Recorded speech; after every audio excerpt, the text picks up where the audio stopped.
كان المرحوم البارحة يعني يقطر ألما ودما من المجلس الأعلى بكل صراحة، وكان يضرب المثل، يعني يقول أن الأخ بيان 4 وزارات، يعني ألا يكفي مثلا؟ يعني لا يستكثر على بيان جبر أن يأخذ 4 وزارات، وكثير على أحمد الشلبي أن يأخذ وزارة واحدة. فعلا موضوع مثير، يعني هذا موضوع مثير في الحقيقة. يعني كان يتحدث حينما يستقبله السيد عمار الحكيم، يستقبله كأب وكأخ وكمناضل وكعظيم وقدير، ولكن في موسم الحصاد لا وجود لاسم أحمد الشلبي. الوزارة تصل إلى مستوى الأخ عبطان، ليس تقليلا من الأخ عبطان، ولكن من هو الأخ عبطان؟ ما هو تاريخه في العمل السياسي، في المعارضة؟ يعني ما هي قدراته الخلاقة مثلا إذا أريد أن يقارن بينه وبين قدرات أحمد الشلبي؟ كم أخذ وقتا الحديث عن المجلس الأعلى؟ يعني هل أخذ وقتا طويلا؟ هل تحدث بمرارة؟ سيدي شابندر حدثنا يعني المجلس الأعلى، يعني هل تحدث بمرارة؟ كيف تحدث؟ يعني هل أخذ وقتا طويلا الحديث عن المجلس الأعلى وعن السيد عمار الحكيم أيضا وما شاكل ذلك؟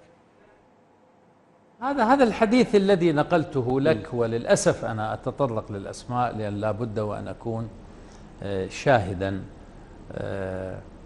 يعني شريفا في الإدلاء بهذه الشهادة، وإن جرحت بعض الأصدقاء أو بعض من نحبهم، ولكن هذا ما قاله. طيب، وماذا عن التيار الصدري؟ وماذا عن التيار الصدري سيدي شابندر؟ ماذا تحدث عن التيار الصدري؟ حينما كان يريد أن يتحدث عن الأخ بيان يقول عنه الوزير الرئيس.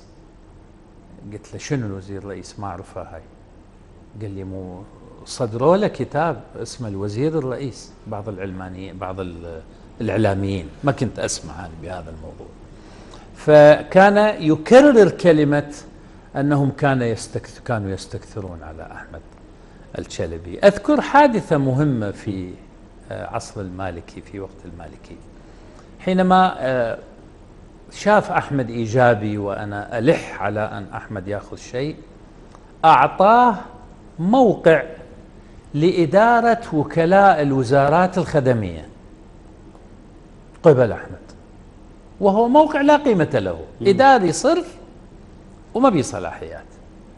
صدقني بعض الوكلاء كانوا جيراني في السكن في نفس المنطقة في الحارثية، قالوا هذا أحمد إجا مصيبة على روسنا. قلت له ليش؟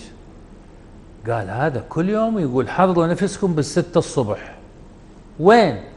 يقول يطلع بينا إحنا وسياراتنا للمناطق الساخنة، يروح يقف على احتياجات الناس في الماء، في الكهرباء، في الخدمات، ننزل بالطيان، ننزل بالأمطار، نفوت والوضع لا نعرفه أمنيا. طيب سيدي شابندر، بشكل دقيق. سيدي شابندر، هل تحدث أيضا هل تحدث أيضا عن التيار الصدري؟ ماذا عن التيار الصدري؟ ماذا قال عن التيار الصدري؟ هل جاء في الحديث شيء عن